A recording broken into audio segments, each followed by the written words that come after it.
Nah, sekarang mari kita pahami batas-batasnya cinta diri.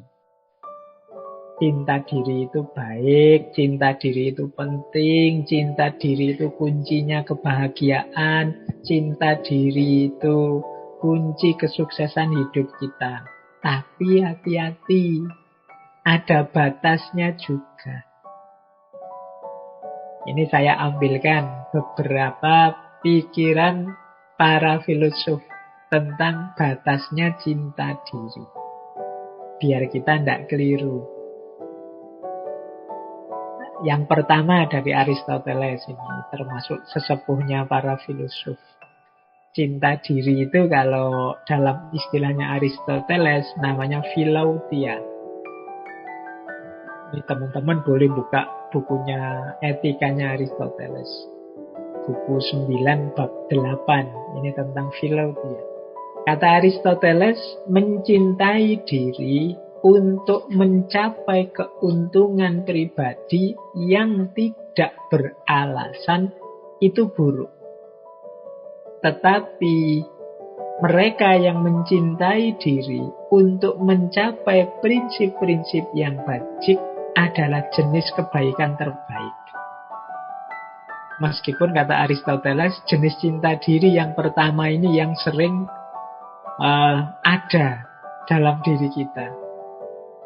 Jadi cinta diri itu kalau targetnya adalah kesenangan pribadi saja, keuntungan pribadi saja, ini negatif kata Aristoteles. Cinta diri yang baik itu targetnya tidak hanya biar aku senang, biar aku nyaman, tapi juga untuk kebaikan selanjutnya. Misalnya, aku mencintai diriku biar aku percaya diri. Kalau aku percaya diri, aku bisa memberi manfaat banyak. Tidak hanya untuk diriku, tapi juga untuk lingkungan sekelilingku. Nah, jadi ini targetnya adalah kebajikan selanjutnya. Tadi kan cinta diri itu diposisikan sebagai dasarnya semua kebaikan. Karena berawal dari diri kita. Maka tujuan dan targetnya tidak boleh untuk kepentingan-kepentingan sesaat atau keuntungan yang pribadi saja. Tapi harus untuk kebaikan selanjutnya. Dan itulah kebaikan yang terbaik kata Aristoteles. Jadi kita mencintai diri kita ya, tapi cinta kita ini tidak selesai dengan saya sudah mencintai diri kita, Pak. Tidak selesai dengan itu. Tapi setelah aku mencintai diriku, Pak, aku bisa mencintai sesama. Aku bisa peduli dengan yang lain. Aku tidak egois lagi dan lain sebagainya. Hal yang sama dikatakan oleh Cicero. Nah, ini filosof Stoik lagi. Dulu pernah kita bahas juga satu sesi. Katanya Cicero, sui amante sine rivali. Pecinta diri yang tanpa saingan ditakdirkan untuk berakhir dengan kegagalan. Pecinta diri tanpa saingan itu pecinta diri yang egois. Nanti kita jelaskan bedanya apa egoisme dengan cinta diri. Jadi pecinta diri yang menganggap dirinya lah satu-satunya, yang penting, yang hebat, yang jago. Orang seperti ini akan gagal, kata Cicero. Ada lagi lebih unik. Kalau ini kata Francis Bacon. Kata Francis Bacon, pecinta diri yang ekstrim itu seperti orang yang membakar rumah hanya untuk membakar sebutir telur. Jadi misalnya kita ingin bakar telur, atau kalau di Jawa mungkin bukan telur, bakar singkong apa bakar itu. Loh, yang kita pakai untuk bakar singkong tadi itu rumah kita. Ini analogi dari Francis Bacon. Orang yang seperti ini apa? Pecinta diri yang ekstrim. Jadi hanya mencari keuntungan dirinya sendiri dan tidak peduli lingkungan sekelilingnya. Ini seperti orang yang bakar singkong dengan bahan bakar rumahnya sendiri. Jadi ini jelasnya apa? Nanti dijelaskan oleh Erich Fromm. Kata Erich Fromm, cinta diri sendiri itu berlawanan dengan mementingkan dirinya sendiri. Orang yang mementingkan diri sendiri, mengabaikan orang lain, itu menunjukkan sebenarnya dia tidak mencintai dirinya sendiri.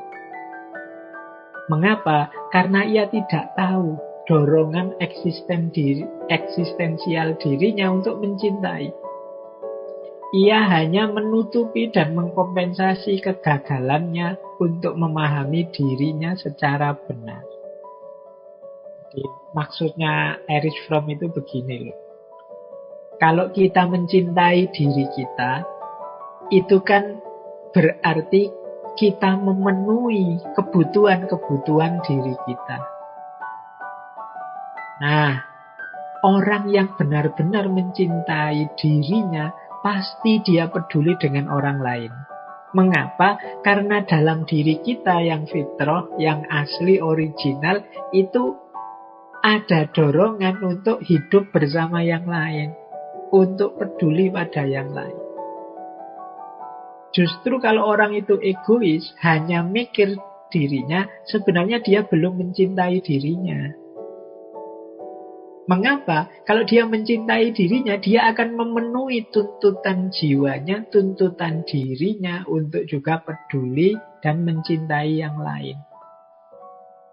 Kalau dia hanya mikir dirinya, itu kata Erich Fromm, sebenarnya dia sedang menutupi kegagalannya untuk memahami dirinya secara benar. Berarti dia belum paham tentang dirinya. Kalau dia paham, dia akan tahu bahwa dalam dirinya ada dorongan untuk mencintai yang lain. Dalam dirinya ada dorongan untuk peduli pada yang lain.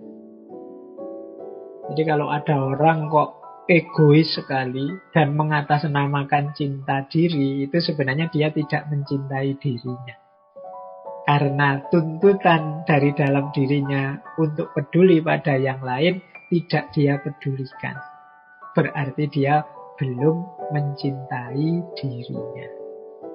Nah, jadi ini penting dijadikan batas dari cinta diri ini. Jadi cinta diri bukan berarti egoisme. Orang yang hanya mikir kepentingannya, tidak peduli kepentingan orang lain.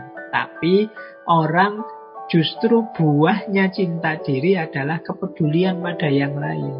Karena diri kita ini secara fitri ada dorongan untuk hidup bersama yang lain, berbagi dan mencintai yang lain. Inilah batas cinta diri.